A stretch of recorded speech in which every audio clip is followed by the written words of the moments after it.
All right, guys, this is going to be kind of a bonus episode or an after party, if you will. We just finished an episode about perception, and I wanted to share a little story with you, something that happened to me way back when I first started working at Rack's Restaurants. Now, the building that we worked in, originally it was a Jack's Restaurants, turned into Burger Chef, turned back into Jack's, and then Rick's, and then finally Rack's. So it was all owned by the same company, and they had different concepts that they put in and out of the restaurant building itself. So it had been remodeled several times. So if you can imagine, the original building was very narrow and small, and the bathrooms are actually in the back of the restaurant outside, which is unusual. Kind of reminds you of a gas station almost. So they eventually covered in the bathrooms, and all they did was extend the roof line and then create a big long hallway that wrapped around the building to go into the back. So that was on one side of the building. The opposite side of the building, they just kept adding on little spaces. So if you walked into the kitchen, imagine a big square,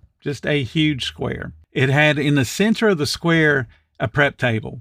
Nothing fancy. It had a couple different pieces of equipment on the under counter, and we would lift them up and put them on the top counter whenever we needed to use them. To the right-hand side, there was a walk-in cooler against one wall. To the left-hand side, there was a freezer, but the freezer was actually part of the big square, so it actually took up floor space inside the big kitchen square. Beyond that was a small area that used to be an office way back in the day, and it still actually had a floor safe in it, and you could trip over the mechanism to close the floor safe if you weren't careful. We called that the bun room. That's where we would roll in the big tall racks of buns that we would get every day. Then beyond that was a little skinny area that they added, and we called that the stock room. It had built-in wooden shelves, and it was just wide enough for one person to walk down, pick up the stock that they needed, and walked out. You could not put two people to walk around each other in that little tiny area. So that's one end of it. The opposite end's where we kept all the sodas. And back in the day, we used the 5-gallon canisters. The Feigls is what they called them. And they were all stacked up there,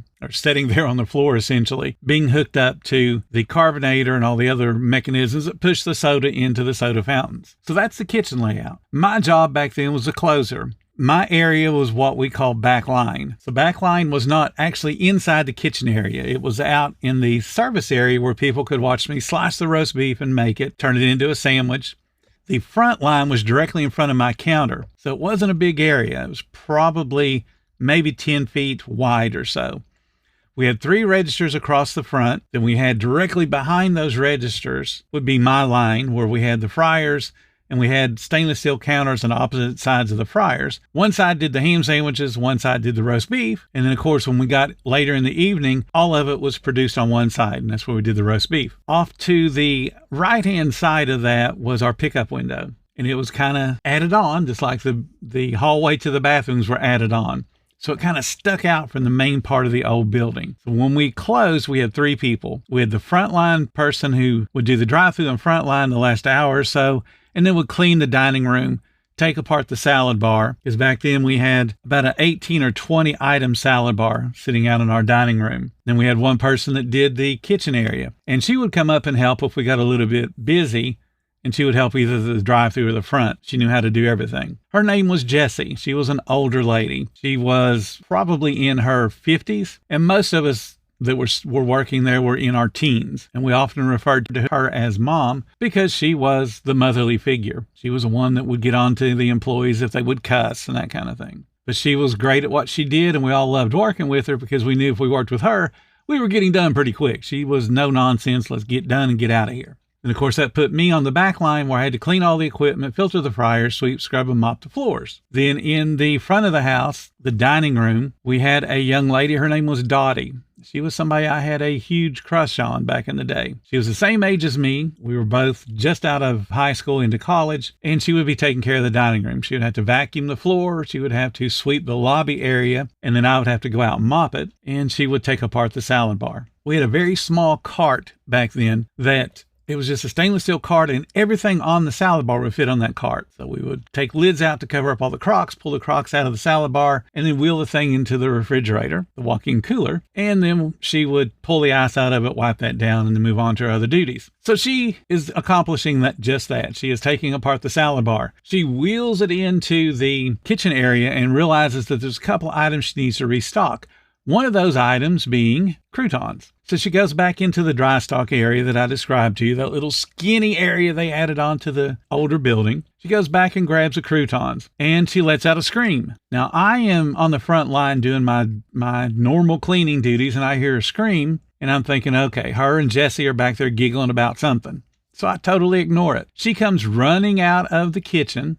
Jesse's right behind her. Both make a beeline to the office. The manager that was working, his name was Nick Colton, and he was an older gentleman in his, I believe in his 40s at that point. And he prided himself on being the Italian stallion. You know, this is a time when Rocky came out and those kind of things. So he was really proud of his heritage, and he was the macho man, and he was going to go back and handle whatever problem there was. So he goes back into the kitchen boldly. Now, we had one of those swinging doors, so whoop, he opens up the door, bangs against the freezer, and then it slams shut. And it swings back and forth a couple of times. So we knew he's angry. He's going back there to fix something. He lets out a yell and comes running out. It's alive, it's alive. And I'm like, what is going on, y'all? So Dottie tells me. She goes back to fill up the croutons, looks down on the floor, and she sees a huge rat. She said it's bigger than your hand, and it's sitting in a pile of sesame seeds or sunflower seeds, and it's eating the sunflower seeds. And I'm like, okay, all that screaming should have chased it away.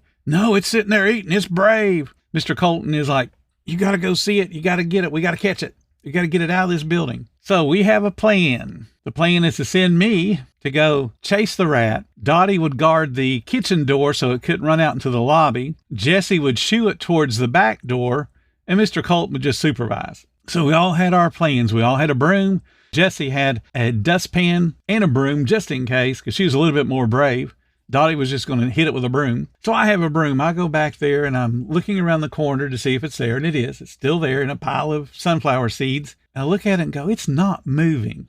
I can't even see it breathing. So I take the bristle end of the broom just to give it a little nudge to see if it's going to come running out. And I'm prepared to get out of its way, because I certainly don't want to be bit by something that's rabid, because it was not acting like a normal animal would, because it should have felt cornered and it should have turned to attack, and it wasn't doing that. So I hit it with the bristles and it doesn't move. I'm like, well, is this thing dead? You know, is it allergic to sunflower seeds? What's going on here? So I turned the broom around and hit it with the hard end of the broom. Still doesn't move. I'm like, that's one tough rat. It ain't going nowhere. So I step in a little bit closer, and I'm going to sweep it out in between my legs so it'll start running and hopefully can run the right way. And then I saw it. The perception changed. It was no longer a rat. Now, what I want you to understand, in this particular storage area, we also hung up our coats. There was a set of hooks along one wall. This was wintertime. So somebody had a pair of fur-lined gloves that they had pulled off of their hand inside out, and it had fallen out of their jacket pocket onto a pile of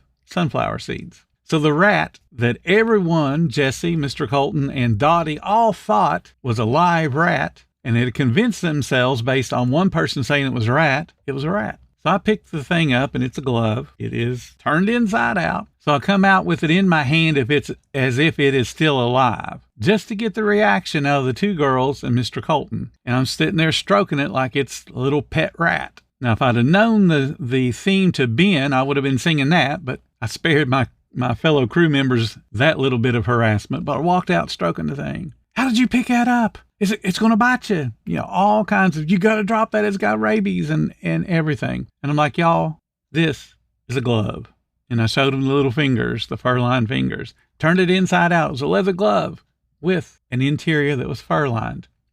Now, granted, it did look like a rat when it was all balled up, but it was that perception. And then that power of suggestion, because one person said it was a rat, the other two people saw a rat. All in perception. It's all in what you see and what you convince yourself is real or not real. Now, the funny part about this whole story, if you haven't had a little chuckle up to this point, is the gloves were Dottie's. She didn't even recognize her own glove had fallen out of her jacket and was laying on the floor, turned inside out.